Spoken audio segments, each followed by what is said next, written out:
Everyone hear me?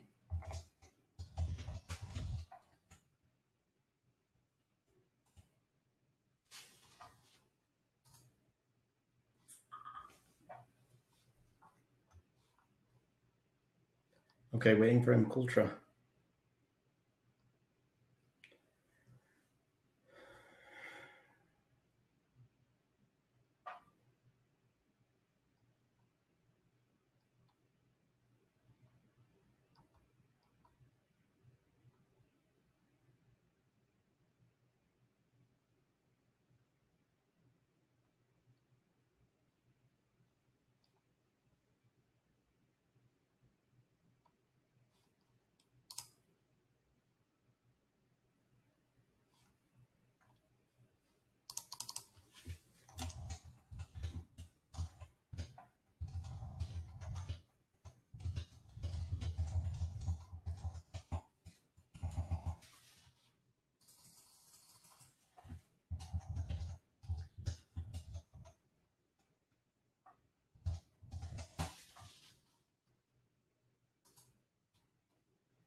Sorry for the delay, guys.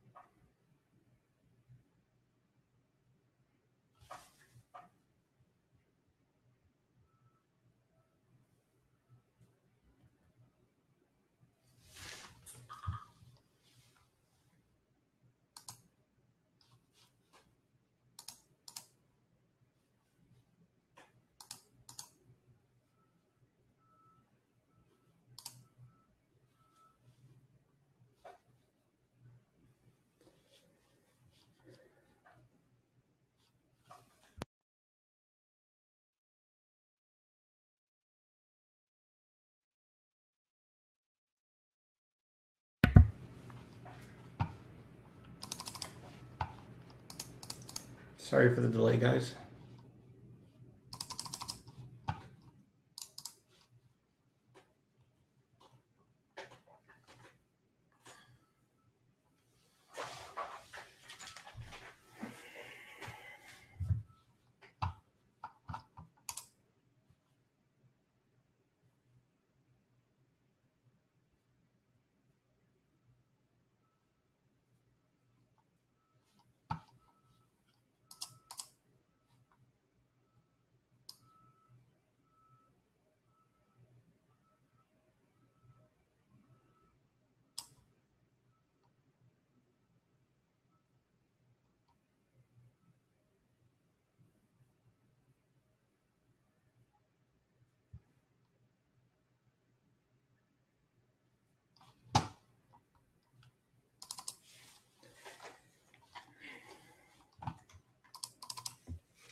I apologize for this.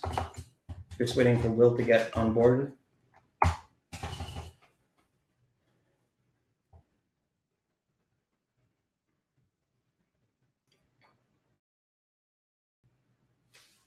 There we go. Okay. You don't hear me? Yeah, I can hear you. Can you see me? Yep. Okay. I'm going to have to do this on my phone since my janky Linux computer doesn't work, actually.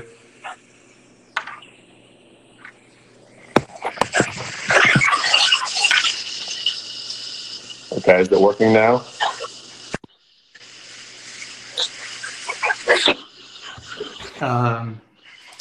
Yeah.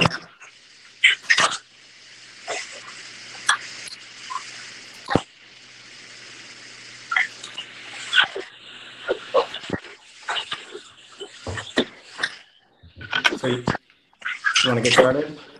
Sure. There's a lot of interference on your end. A lot of what? Interference. Interference. Interference, like RF interference. Interference. Oh. I wonder if there's a way that I can do this.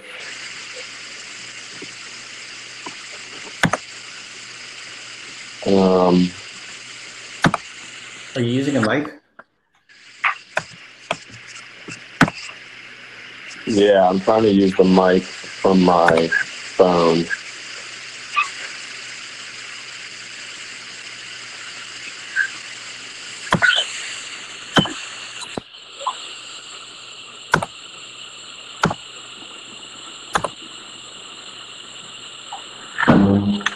All right. Give me 1 second.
Maybe I should start with Sun's questions.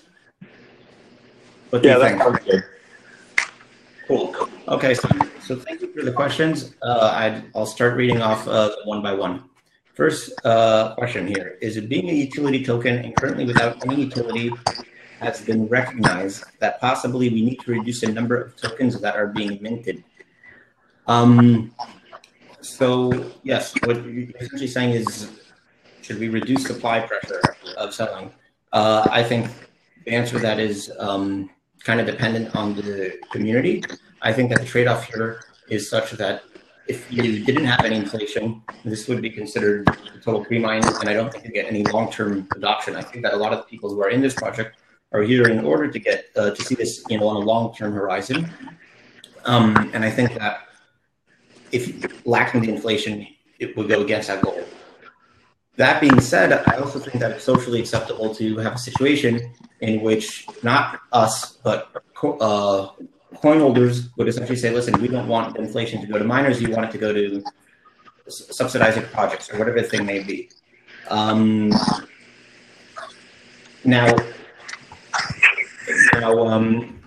Sorry about that. Now, what we're proposing here, essentially, what we proposed multiple times, is that maybe some of the future inflation be given to a pool. Am I off the line? Or is Will? Okay. That some of the inflation be given to a pool that can then be distributed amongst token holders for whatever reason that may be, whether it's a redistribution back, or whether that's funding teams that want to do certain things with the protocol, or funding any kind of public good that you would want to have subsidized. So I think that's the correct manner by which to reduce issuance, if that's the community's will.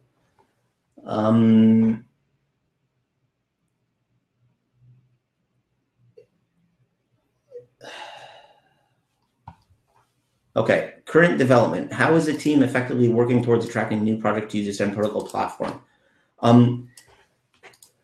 So, thank you. So there's essentially, I think that the main thing that needs to be done in order to attract projects to the platform is you have to be actually attractive. I know that that sounds like an obvious thing to say, but at the end of the day, if people don't have the correct incentive, they're not going to do it. Now, one of the ways to be attractive to these platforms that we've seen being quite popular today is essentially easier money. So either you can get money from by doing a token sale via the community of that platform because they're incentivized to back you, or just by saying it's on a blockchain, it makes funding easier, or that the project, the protocol itself will fund you. But that's only part of the incentive. I think there's a limitation to how long that can last, and I think that you actually have to provide some real benefit and some real utility in order to attract projects to your platform. You're not going to have a lot of long-term usage lacking that.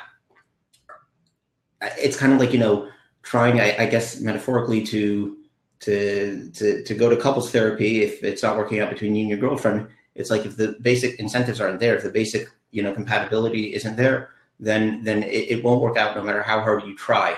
And that's what I kind of think. So I think that right now, while we built the initial protocol, we still have some maybe a bit more tooling, a bit more things to make it a bit easier to use and to reduce the barrier to entry. And at the same time, we're looking to approach another projects. The reason I'm not giving a complete answer here is because that question was also asked by someone else that I kind of, part of my answer in my head, I'm keeping for his question. So I'm going to touch more on what kind of projects I think that we should have on the platform at a later point in time. Community development. So next question, community development. This has not seemed as if it has been a priority. Is this something that has been identified as something of importance? And if so, what steps are being taken to build a larger network of people? So I think that, one second. Hey, Will. How you doing? Is this better? Sure. Yeah, now we can hear you. Okay, sorry about that. This is the problem with using free software for everything that you. So I can get back to answering Sun's questions later, I guess. I know that I'd be happy to go over your, I'd be happy to start with you. Okay. Yeah. So the questions I had were some questions proposed by me, and then I worked with Sergey, which is a Serij and me handle. But I guess we can just kind of start from the top. Yeah. Okay. So what kind of software? This is talking about the software license. This would be like kind of the legalese behind the software license.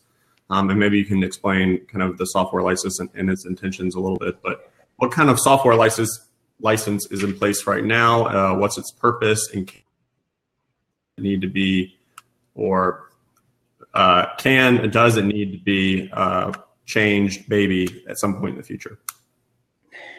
So I think that the software license, I hope we're looking at the, I think if you look at it, if you read it in its whole, it's pretty much more or less, I'm putting the disclaimer there, more or less open source.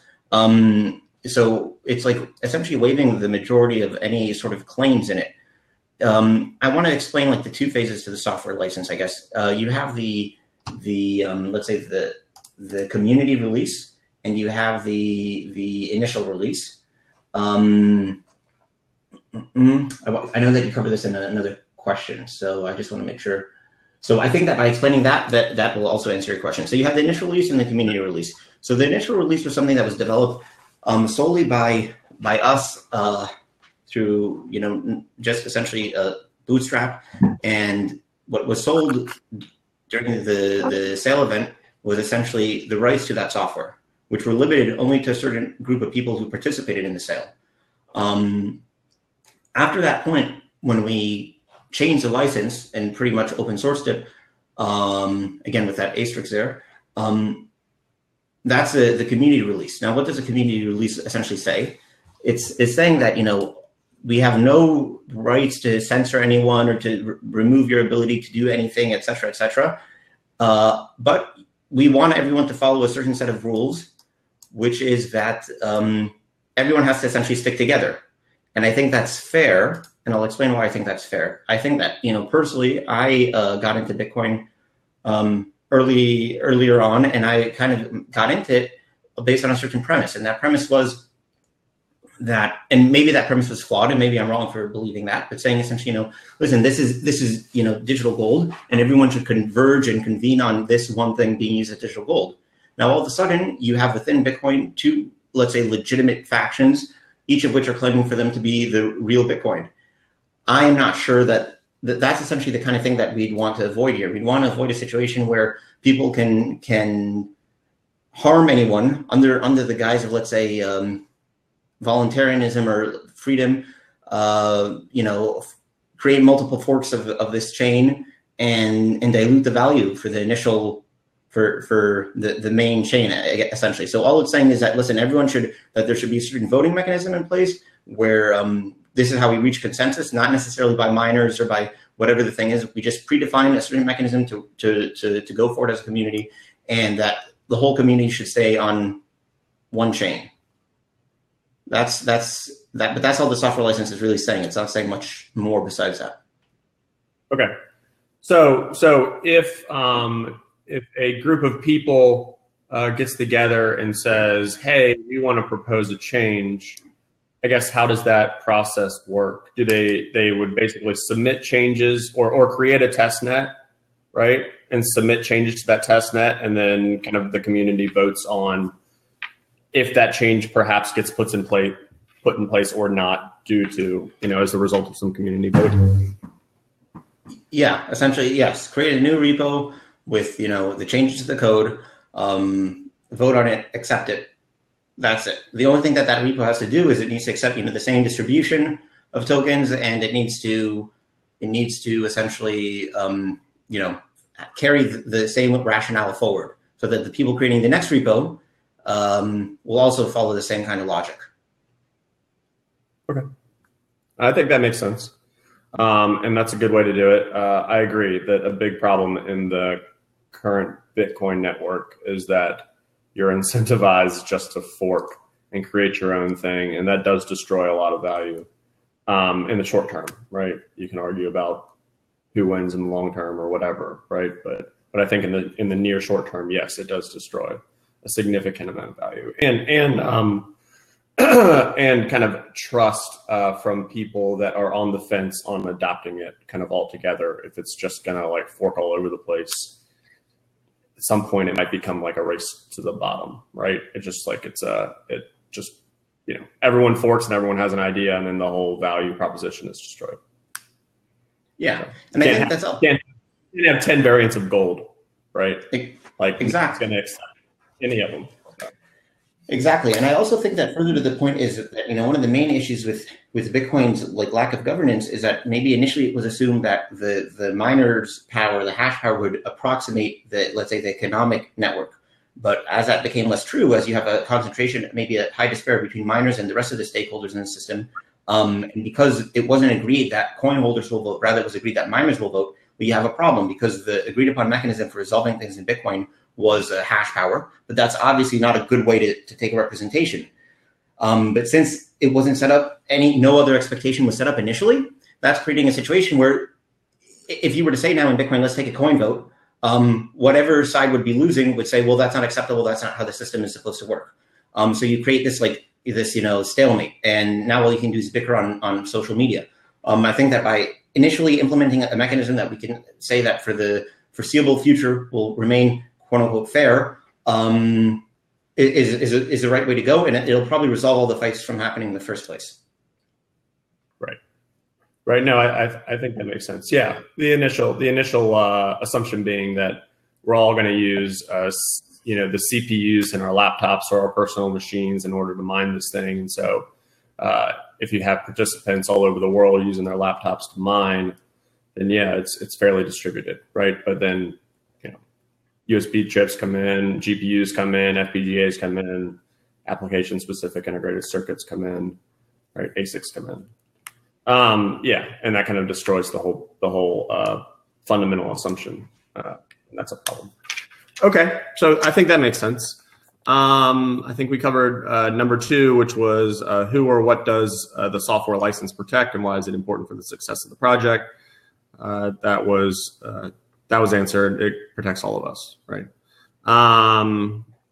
My third question, was it an attempt to contractualize the current state agreement of the Bitcoin Core protocol or right to use the blockchain. I think we've covered that as well. Is that it is kind of an attempt to contractualize what an optimal state of the Bitcoin Core protocol might look like, or an optical agreement behind the community, right? Fourth question was, what is the difference between the initial release version and the community release version? I think we've covered that. Okay, so what do you see as the role of the company behind as it currently exists, during this kind of development process, and how might that role of the company change, say 5-10 years down the road? Sure. So the way I see it is, first of all, I want to preface this by saying that, one of the things that attracted me about Bitcoin the most is that kind of the philosophy maybe that people, I'd love to say, whatever, I'm a nice guy or whatever that may be. But at the end of the day, it's that people may act irrationally just act rationally totally in their self-interest. And that, part of the reason that Bitcoin is supposed to work is because it creates a system which works well, and everyone's well incentivized to make it work, even if they're adversarial. So I think that, and I'm more than happy to answer the question, but I think that answering that question does a disservice to the, let's say, game theory of the design, whereas we're in a situation where, or we to the best of our efforts, attempted to create a situation where everyone knows that we're well incentivized to make this thing work. And that should just be obvious. And if we fail to do that, then I guess I have to apologize for the failure, because it should be very, very, very clear that it's in our best interest, not only because we're nice, it's because of recourse, but that it's in our best interest to do, the correct things. Basically saying that in the Bitcoin system, you have a bunch of individuals acting, right? And perhaps there are some or groups of individuals that have, decided to band together to become a entity or a stakeholder in the system. But what you're saying is the company does not, I guess, violate any of the incentive mechanisms kind of put in place to drive, kind of communal development, right? And so like the company itself is just another stakeholder that is just as incentivized to make this system work as is everyone else, and that we shouldn't perhaps treat the company and the development team behind it as a separate stakeholder or separate entity with its own maybe ulterior kind of motivation. I guess I mean I guess that's part of what I'm saying, but I guess more so what I'm saying here is that if you think about it, you can place all these kind of mechanisms to try to create a situation where something that normally makes financial sense for someone will no longer make financial sense for someone. And so you can threaten them with whatever, jail or regulation or whatever the thing is, right? Or create on the other way around, you can create subsidies to incentivize people to do things which don't make financial sense for them. But at the end of the day, these are all, let's say, exterior mechanisms to fix a problem that it's like there's a lack of well-aligned incentives. What I'm saying here is that the idea is from the get-go to align the incentives such that that essentially everyone knows that that it's in our best interest to look out for a shared best interest. So that should be the first go-to. Now, furthermore to that, I'm willing to answer in more depth. I just want to make sure that point was kind of clarified. Right. Okay. So furthermore, when we took so all the money that we have is going to be going to looking for, now beyond just you assuming it because it's in my best interest to do so. Now I'll just state it and say yes, sure. All the money is going to go into progressing the protocol, progressing the best interest of the protocol. Now, right. So that could be right now today, development and development tools. And I think that the majority of the development, definitely in the short term, right, or in the very immediate, right now, is being done by people employed by the company. But nevertheless, As we go further, right, we want to kind of remove that more and more and more in order to service, that's just the way it should be. I think that the funds should be burned through in order to, let's say, catalyze or accelerate the same trajectory that should have occurred anyways if the company wasn't even there. The system should be on the same trajectory either way. It should just be catalyzed. So in an optimal scenario, you would say long-term, sustainable, that this project shall exist without the interference or kind of participation of the company at large, right? And that's what we're moving towards, right? It's not to say that that's exactly where we are now, right? But the point is to jumpstart the trajectory of the project by organizing, a set amount of funds around a set group of people that are well incentivized to make this thing work and are well funded, right? So they have a high probability of actually, increasing the trajectory and increasing the long-term sustainability of the project. And that ultimately that entity will kind of, separate at some point, right? But the individuals perhaps involved in the entity will still be, if they are committed, long-term to the project, will still be well incentivized to continue development. Yeah. And I don't think it's an immediate detach. I don't think there's some point where it's okay, the ball's being dropped. I think it's just from a percentage perspective, over time, whether those efforts are development, whether those efforts are, marketing, community-wise, whatever the thing may be. I just think that a greater and greater majority will, by definition of a success, will not be done by the quote-unquote team, or I guess how to look at it. Right. No, I think that makes sense. And it we haven't really touched on that. You have touched on this a little bit about the external pressures. But I think that's, the more and more I think about it, I think that's a real threat that all of these platforms and systems are going to face, is that currently they're not large enough to be a threat to any current financial system, right? Whether that's at the nation level or at a more global level. They're being looked at, right? I think they are recognized that it is recognized in the financial system that some of these projects, if successful, could be threats in the future, but no kind of direct action, except for maybe, banks kicking you off as a customer, is really being to kind of slow this thing down, right? So we just got a letter from PNC saying, disclose all your records to us, or we're booting your account. And by the way, you have to do this by Monday. And it was Friday at 6:00. Right. So we're not going to talk to you in the middle of this process, but we want you to turn around these records in an hour, right? Or we're going to kick you. So that's happening a lot. It's unfortunate. And so we'll have to figure out how my mining business kind of deals with that issue. But all right. Yeah, it's okay. It's something that happened to a lot of different people at a lot larger institutions, months and months ago, right? So it wasn't something that we weren't actually expecting. Same thing happened to us. We had a bank account one day, the next we didn't. So yeah, it's really annoying, and we'll see. Maybe someone will take that to the Supreme Court and they'll rule in favor of people, here in the U.S. We'll see, but I doubt it. I doubt that anytime soon. Anyway. In Israel, just by the way, in Israel, it has been taken to the Supreme Court in one case, so I don't think it's I don't think it's become common law. Just in the specific case that it was taken to the Supreme Court, actually, it was one of Israel's largest BTC exchanges, and they won, actually. So the bank was forced to give them an account. Right. I saw that.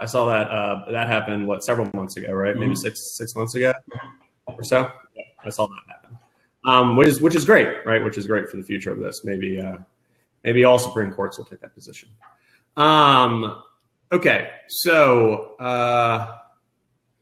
we kind of touched on this in the last question, but how are funds going to be allocated and used during the next 3, 5, 10 years down the road from now? I'd say, first of all, I want to start by saying conservatively. And by that, I mean that I don't want to blow it on. So the thing here is maybe I want to kind of, with this question, touch on another question, which kind of to me has resulted in some frustration or lack of communication, which is and the reason I bring this up is because you say 3, 5, 10 years, right? Right. The issue here is that we have different people here with different time horizons, and we got to be able to stick everyone into try to stick everyone into the same time. I'll say this. From your perspective, not what does the community of, say, we'll throw this term out there, but say the Telegram community of speculators, right? Of which perhaps I am, a piece of one of those, right? So let's throw that aside right now and say, what do you optimally see as the best use of funds for the project, right, over the next 3 to 10 years? Right, not looking at the kind of short-term speculation interest, but what do you see as the best use of funds over the next 3, 5, 10 years? Kind of as the project continues to develop. Sure, I'd say projecting past like a 5-year timeline is going to be kind of difficult. I'd say that in the next, period is, the fund should be going to development of the protocol, development of the tooling around the protocol, development of projects that are going to be built on the protocol, common infrastructure, even if it's not, some maybe direct helping to bootstrap these projects at the beginning, but also, creating very common tooling so that they won't have any high development costs for them. The marketing of the project, brand awareness, essentially everything that money needs to go to is the things that money would go to. But yeah. So from the marketing standpoint, because I think that'll be something that people will kind of latch onto, right? Would you say that right now, if we were to go out and market this project, that marketing campaign would be effective? Or does it make more sense to have more features on the platform that the layman can use, not like, terminal commands that like only the techie can look at? Yeah. Right. But like not like a command line interface, but a GUI that someone can actually go in and say, a financier, and say, oh, holy shit, I can use this program, right, to like do this or X or Y. I think, and then launch the marketing campaign from there. I think that would work better and have more success and probably be a better use of those funds. I happen to agree. The way I see it is, if metaphorically, let's say you refer to the protocol as an engine, right? And you can, so at this stage, let's say the engine is whatever, X percentage baked. Let's say 80% baked, right? It's 80% ready, or 70%, or whatever the percentage is. You say the engine is this percentage ready, and now I can go sell this engine to car manufacturers, and that's something that maybe a bit more, and we can already start to go out and sell that engine. But on the other hand, if you want to sell it to customers, to the end, like to consumers, you got to sell a car, and so the large, marketing effort goes into creating brand awareness around that car and getting people to go and put their money in, to buy the car and use it. And I just don't think that we're there yet. I think that you have to have that kind of product to sell that requires a bunch of prerequisites that are, being built. Okay. So here's a little bit off the beaten path question, but if you could do it again, do you think it would make sense to delay the mainnet launch? That's a. I mean, like, right? If the, and I think some of the legalese, right? The contracts say like we're going to deliver this, this. I don't know if there's a set date on like the community release versus the initial release version, but I thought there was one in there, right? It was like we need to deliver on this because these were the contracts of the agreement that were put in place. If that contract could have been amended, right, would it make more sense to have released the project at a point where maybe it did have like a CD player in the car, right? And or windows in the car, right? And not just like the frame and a steering wheel and a seat and like, a drive stick. I think that the answer actually, this goes against, let's say, my gut intuition is actually probably no. I'll say why, because I think that, jumping in the water and getting wet, kind of like traction brings traction, things bring each other. And you definitely don't want to fall into a situation where you just, you're building away and you're not really out there. And so that's just like at the general, any kind of startup perspective, I'd say. In our case, yeah, sure. People wanted it people wanted it to launch, right? People wanted Genesis. So that was also a factor. I'd say that the bad thing here is that, okay, so like get out in the water. That's something you have to do, get out there. But on the other hand, like you have to give, I think, some time to kind of see everything that people want to see happen immediately. And so that's kind of the trade-off. I think that's a trade-off. And a lot of the projects that I think that maybe, perhaps we're being compared to and say like, well, look at all these marketing efforts and look at all these PR releases. Like, okay, but sure, but whatever. It's like, I don't know, not too impressed or not, I don't think much. Let's say this, I'm not going to be building my business on that.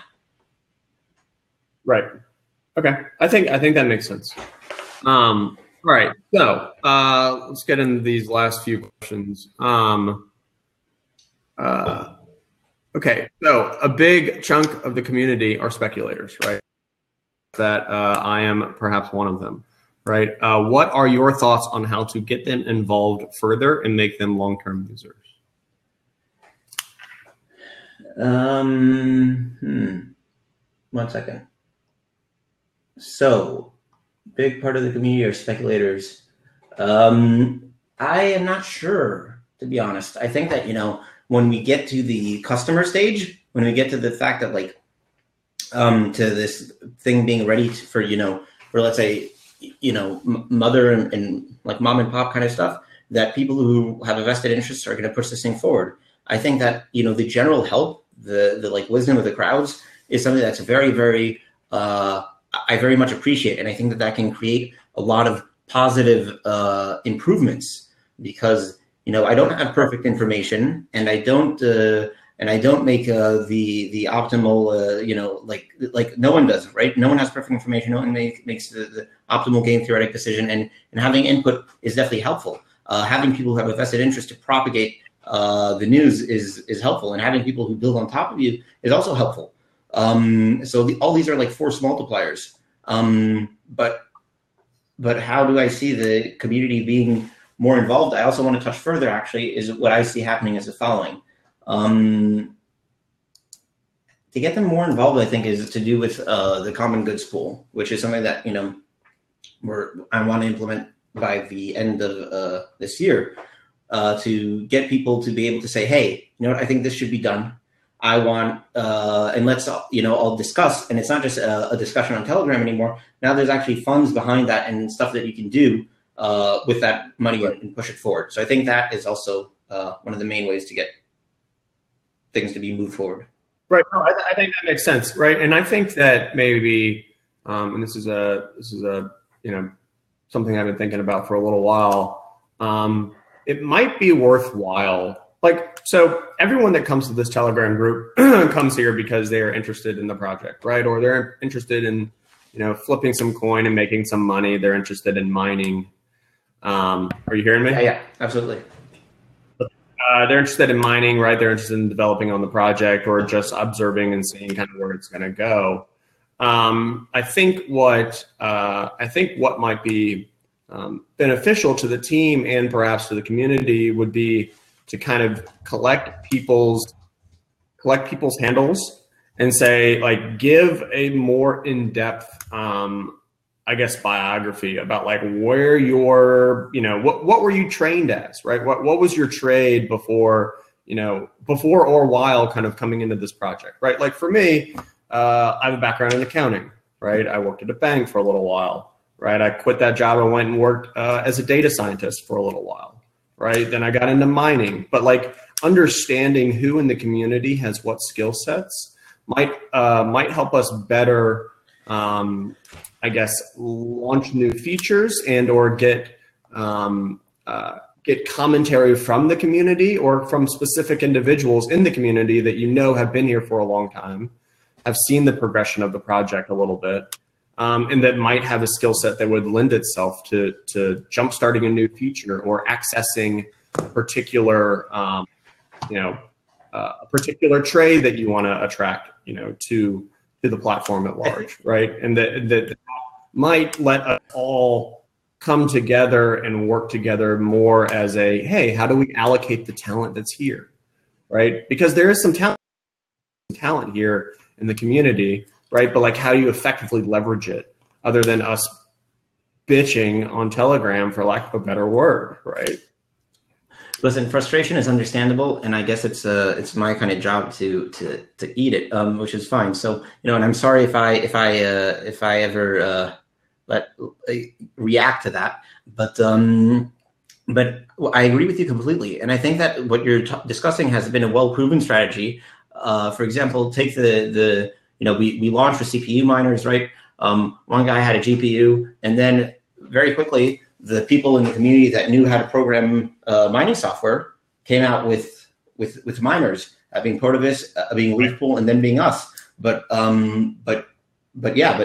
I think that was a great situation where he saw someone in the community who had a better skill set, and he said, okay, I'm going to go and I'm going to go do this. I think there's a lot of people out there in the community that can say, listen, if you give me something to do, you show me some appreciation, some can be even like, sure, you get paid, but furthermore, it's just the symbolic fact of getting paid of the appreciation. I guess it's both factors.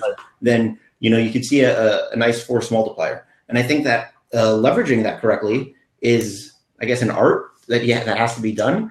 And so, first of all, understanding which resources you have, which is like what you said, like having someone say, hey, I know ABC is a good start.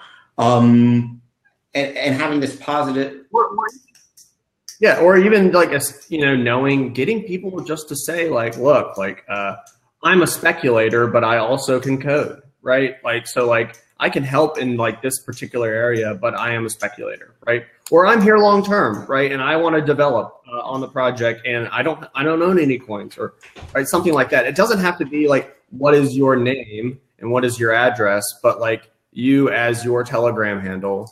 Kind of like who are you and what is your interest in the project, and understanding that might help us all figure out who to go to ask certain questions, right? Or the speculators will be like, I'm a speculator. Please don't contact me about developing a GUI, right? Or please don't contact me about developing a new command line interface or a new feature, right? I completely agree, and I got to say that I think even though the Telegram group is small, and I think that right now what we may be suffering from is, let's say, a small minority of people making a lot of noise that makes things seem worse than they really are. I think that actually, what? I'm one of them. Yeah, made a lot of noise. I know you're one of them. I know you're one of them, which is why I guess we're having this conversation here. But having that, so it makes it seem disproportionate. At the end of the day, I think that there's actually a very good set. One of, I'd say, the best set of all the projects that I'm aware of the correct vested interests and, a good community on board. So I think that taking the correct steps to leverage that is something that can definitely be improved on, and is going to probably be a lot more effective than, expecting the quote unquote, the team to do all the legwork itself, because it's, regardless of just capital, there's only a certain rate at which you can deploy things effectively, right? After that, it's just like it's burning it. So I think that definitely leveraging the incentives of the community currently is something that needs to be improved upon, and will probably be a great factor in the success of the project. Okay, I think that's good. I think that covers a lot of that, and as we kind of develop out that program. I think it'll become more clear what we can do to kind of best support the Zen protocol blockchain and cause kind of now and into the future, right? And I think that was the next question, right? What can we do to best support the cause? And I think that we just gotta start collaborating and start organizing a little bit more, and actually talking about real things and real developments, and how we can assist. So I guess the next question is what is the philosophical motivation of each team member, for the use of the Zen protocol blockchain, right? And I can get you to comment on this, but I think it might be interesting to get not only philosophical motivations of some team members out, maybe in written statements or video chats, right? But also maybe some people from the community to say, like, what is their philosophical, kind of reason for being here? Just so that we can get, one, it's great content, right? It's great marketing content. I think that it will endear more people to the project. But I think it's also important for us to understand that, what is the ideological kind of push, the thing that drives us to be involved in blockchain in general, right? And in this protocol, this project more specifically.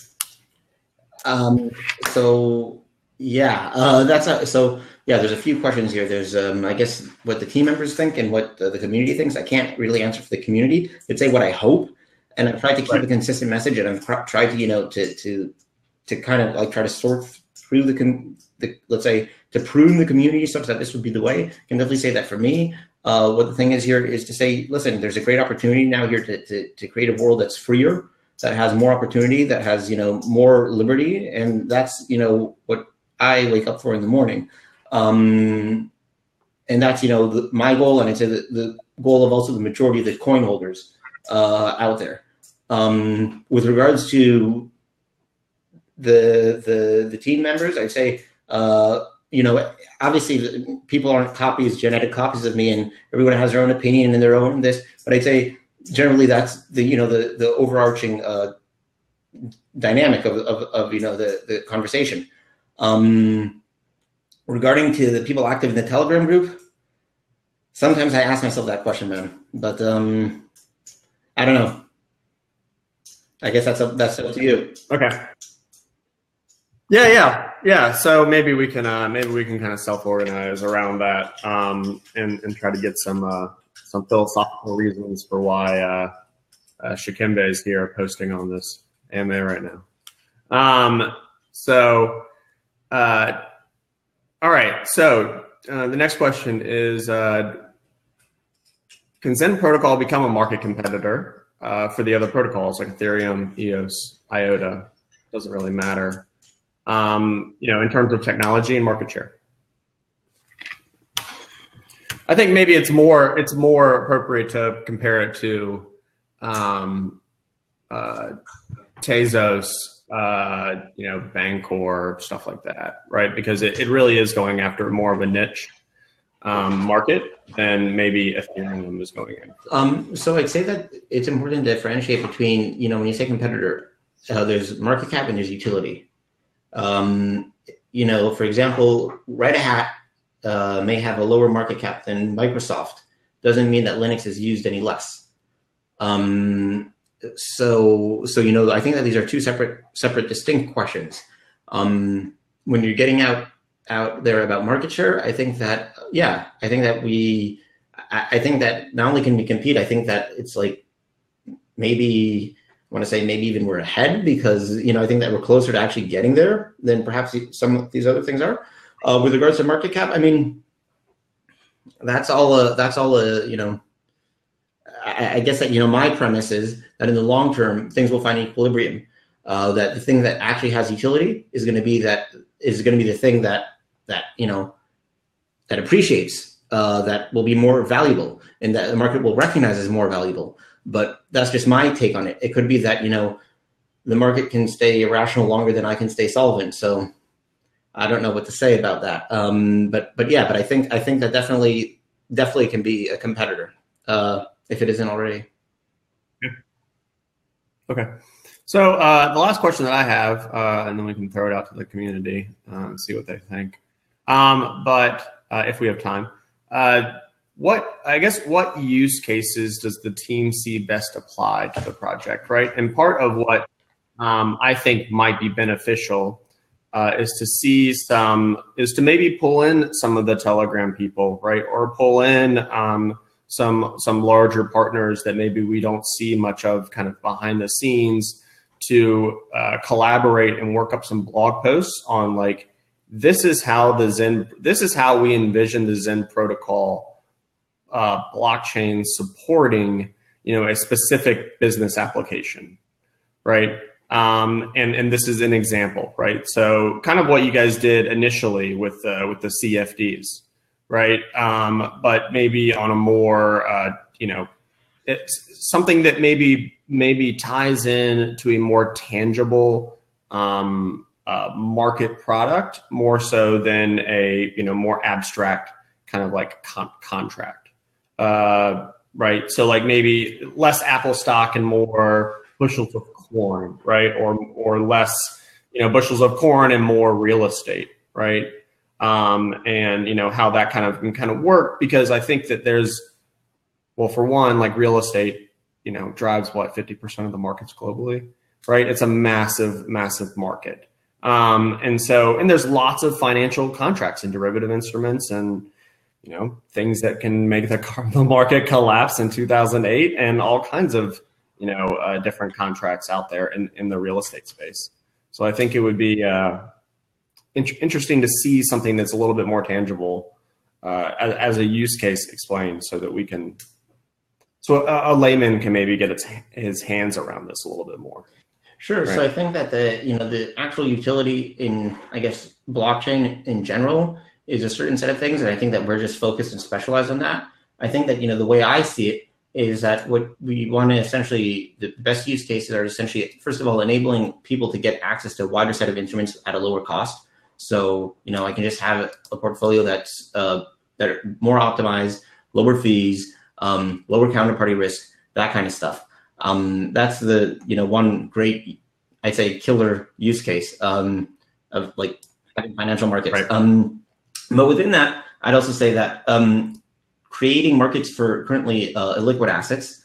So, for example, commodities, like we were saying, bushels of corn. So it could be anything from any sort of commodity out there. Some of which we're openly have discussed, some of which less openly discussed. But any sort of commodity out there which currently lacks from a liquid market can be facilitated on this.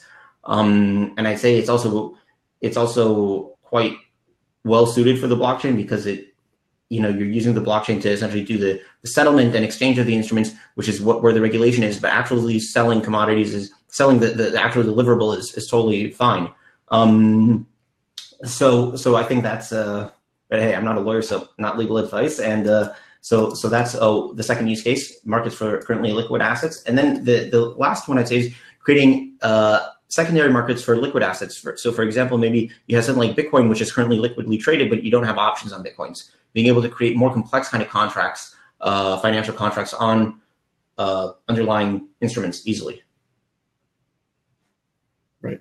I think it would be interesting to see, and maybe we're just not there yet in terms of, the features that are in place, but it would be interesting to say, hey, will you take the other side of, will you be the market maker for this product that we're going to launch, and we'll launch a blog post, right? And I'll just say like, okay, I'll hedge my bet somehow, right? So I only ever lose, 10% or something like that, but I'll take the risk just to get people using these products, right? And so we do a little blog post that says, if you want to build a project like this, this is exactly how you would do it. You would spin up this contract. You would put this language in this contract, right? Like people would interact with it like this particular way.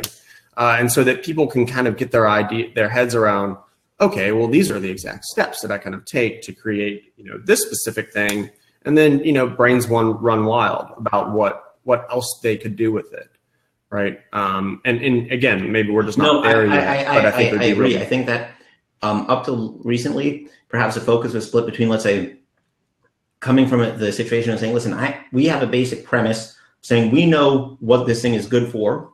We're going to provide that as tools for people and show, hey, like you were saying, right? here's a way that you can easily go and generate A, B, C, D, right? And this is what it's good for, period. And focus was kind of split between that and then going out there and like asking people, well, what do you want to do with it? I think that recently it's become more and more clear to us that the way to go is to say perhaps A, B, C, D is like what you're going to be able to do with it, and here's how you do it, and go ahead and do that. And if you hear feedback, right, we'll incorporate that and iterate to improve if there's something we're missing. Right. Yeah, there's all of that kind of chicken and egg problem a little bit, but you got to have something there, right? And then you got to show people how they can use it to do specific things, and then kind of get them to give you commentary on, I guess the reason why maybe this market is different from that aspect than maybe other markets is that most of the time these are like techies going out to the market saying, I want to make your process better, right? Tell me everything about your process, right? So that I can make it more efficient at the margins, right? But because this is different in that it's kind of a fundamental shift, the market might not know or might be honestly incentivized to say, please don't touch my market because you're going to destroy my margins. I think that's right? very good analysis. So, yeah. So they might not give you the kind of commentary and feedback that you'd like to hear because they think this is a huge threat. And that they don't know. It's like it could be that right, or they don't know, right? And so you really need to put people in a place where you say, this is here, right? It's gonna exist whether you want it to or not.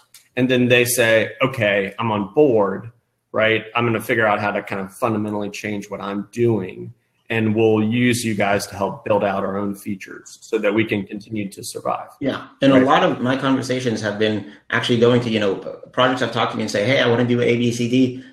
And a lot of times I'm just say, no, none of that's going to work, and you have to do things this way. Now, maybe I come off as arrogant, but I just don't see any reason to invest more resources in a business that's not going to end up working out. It's going to be a situation where we know it's not going to work for them. Like I've been through this before. Like a lot of the old crypto guys have seen this cycle happen before. People get excited about the blockchain, and it's not gonna end up working. There's certain like business models that will work in this paradigm, and that's what people have to stick to. Being an oracle, being someone who asserts that these goods exist, that kind of stuff. That I think that, or there's a bunch of different things, but you have to follow, like, I guess a semi-constructed path. Right. Okay. I think that makes sense. So you would say in the future, the ABCD kind of applications will see more of those kind of use cases, and like, this is exactly the smart contract that you would spin up, and this is the language that you would spin up. Yeah. So the tutorial, very. So like kind of like what we had initially, right? Where you had the templates and all that kind of stuff, like something like that, I think is going to be very soon on the horizon. In addition to a generalized kind of DEX, where you get both sides of the market. You get people who want to like create instruments easily, and then people who want to either trade or facilitate the trade in the instruments. To be able to go ahead and do that. I think those are like the basic building blocks, right? You have to be able to create instruments, and you have to be able to trade those instruments. That's what it boils down to. Then there's all this other stuff around there, which is like ancillary, which is like, how do you get the dollars on the platform? How do you cash out? How do you get integrations with oracles? How do you, all that other kind of stuff. But it's not like the core meat and potatoes of it, let's say. Right. But I mean, I will say that getting information on the blockchain so that you can make decisions in a distributed fashion is, I would say, that is core. You're right. I take that back. Both dollars. I say dollars. It's core to the ecosystem at large. Yeah, both dollars and oracles are both core. I guess I had a misnomer there. I didn't phrase that correctly. They're definitely core, but they're prerequisites, right? They're prerequisites to enable you to do something else. The thing that you want to essentially do at the end of the day is to be able to, easily create, trade, and store instruments, whether those be conventional instruments or whether those be new kinds of instruments that are created. Right. Okay. Well, unfortunately, I have to go to another meeting right now, and so I think I could leave you with the community, and they could ask you questions, or leave you high and dry there, and let you fend for yourself. But I love doing this. This is a lot of fun. Thank you. And it's I think it's a good conversation. I think it's a good. It's good to have some of the community loudmouths on here talking to the team members as well. So that we can kind of get our points across in a more civil fashion, right? Than sometimes text messages. I absolutely agree, and I appreciate you taking the time and caring to do it. So thank you very much, man. I really appreciate it. Thank you. Thank you very much. Bye. See you guys. Bye. I'll answer the rest of these questions here that we have. Here. Okay. Sun. Community development. This does not seem as if it has been a high priority. Is this something that has been identified as something of importance? And if so, what steps are being taken to build a larger network of people? I think that amplifying quantity is easy. Making sure that you get the most out of it, as just on my call now with Will, is making sure that there's an effective way to leverage them. I think that probably we already have more of a community than we're being able to effectively leverage. So I'd say that first of all, you want to make sure that quote unquote the resources are being used efficiently, and then it's looking to expand. Now that doesn't mean that right now I'm saying let's throttle expansion. Let's take any steps against it. But I'd say that I don't just want 100,000 people on Telegram, blah blah blah blah blah. That's not going to get us anywhere. The place we need to go is to have a situation where community members can effectively, meaningfully contribute and have a positive impact. And the steps that are being taken to do that is essentially voting in Commons Good Pool that I discussed. No, the CEO of Overstock. No, I don't. Okay. In general, I don't. I don't want to comment. In general, I'd say first of all, I don't want to comment on who I've talked to in general because it's sometimes going into their privacy. I guess that this is an exception to the rule, kind of. So I'll say no, but I guess this is the only time I'm going to answer that kind of question. Because otherwise it's going to make people be afraid to talk to you. There's just been other cases where a similar thing has happened and I've been asked not to.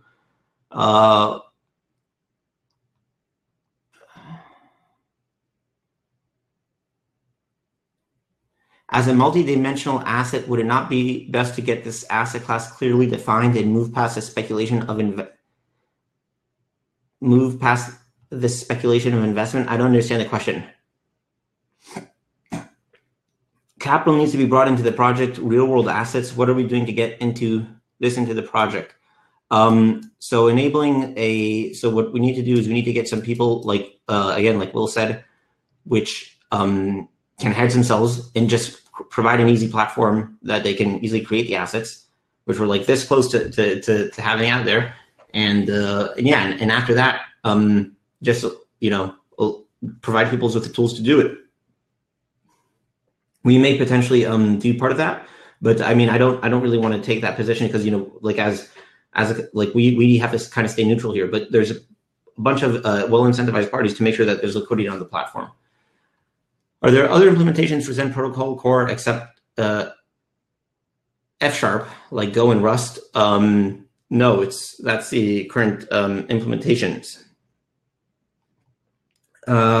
Resources I can read to learn more about Oracle and Zen platform. Okay, there's a GitLab link there. Let me see what else.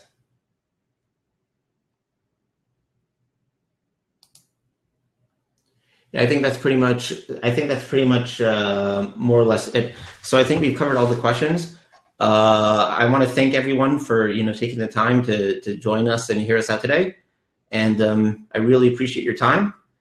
And keep on participating. We appreciate the feedback. We appreciate to hear what you guys what you have to say and where you can contribute.